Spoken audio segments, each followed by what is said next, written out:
సర్లే అది నువ్వు ఇవ్వకున్నా అది పర్లేదులే. కానీ ఫస్ట్ వచ్చేసి నువ్వు ఏం చేయాలంటే ఫస్ట్ నువ్వు తెలుసుకో. అరే మా గొర్రెల్లో పుట్టినట్ట దేవుడు ఎంతవరకు నిజం, వీళ్ళు అసలు చెప్పేది నిజంగా ఆవుత మాటలు చెప్తుర్రా? నిజమా అబద్ధమా? నిజంగానేగా.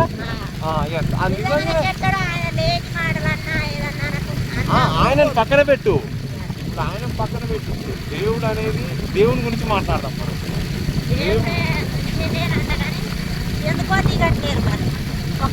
దిగట్లేరు అంటే ఆయన నీతి నిజాయితీ పవిత్రత గల దేవుడు ఎవరైనా ఉన్నారంటే కేవలం యేసు ప్రభు మాత్రమే. ఆయన పాపుల కోసం ఈ భూమికి వచ్చి రక్తాన్ని క్రయధనంగా కార్చిండు. ఆ రక్తంలో నేను కడగబడాలి. కడగబడితేనే మన పాపాలు అనేది క్షమించబడతాయి, పోతాయి కదా. ఆ పాపాలు పోతేనే రేపటి రోజున నీవు నేను ఈ భూమి మీద కొద్ది కాలమే ఉంటాం. ఎప్పుడైతే చనిపోతామో అప్పుడు చనిపోయిన తర్వాత రెండు ఉంటాయి, ఒకటి నరకం, ఇంకోటి పరలోకం అంటే స్వర్గం. ఈ రెండింటి దగ్గర మనం ఎటు పోవాలని కోరుకుంటాం? ఇప్పుడు నీకు నువ్వు నరకానికి పోవాలనుకుంటావా, స్వర్గానికి పోవాలనుకుంటావా? కదా, అంతే. స్వర్గానికి పోవాలని అనుకుంటున్నావు కదా. అలాంటప్పుడు మరి నువ్వు ఇక్కడ దేవుని ఇక్కడ తెలుసుకొని తన దగ్గరికి పో. దేవుని దగ్గరికి పోతేనే కదా మన దగ్గర ఆయన దగ్గరికి వెళ్తేనే మనల్ని ఆయన స్వర్గాన్ని తీసుకెళ్తాడు.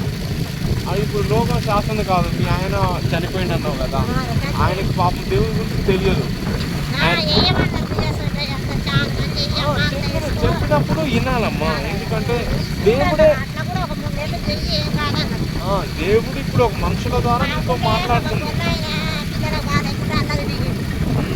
నీకు ఇప్పుడు కాదు, నీకు మొత్తం తెలుసు దేవుని గురించి. మీ వాళ్ళు దిగిరు అంతా తెలుసు. నువ్వు వెళ్ళట్లేవు ఎందుకు? వెళ్ళండి. ఇప్పుడు మీ ఆయన కంటే తెలియదు. మీ ఆయన ఇప్పుడు నరకానికి పోవచ్చు కదా.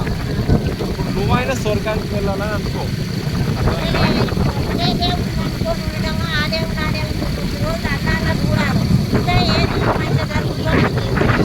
ఇంకా మంచిగా జరుగుతుంది. దేవుడు అనేది మంచి చేయడానికి ఉంటుంది. చెడు అనేది దేవుడు చేయడు.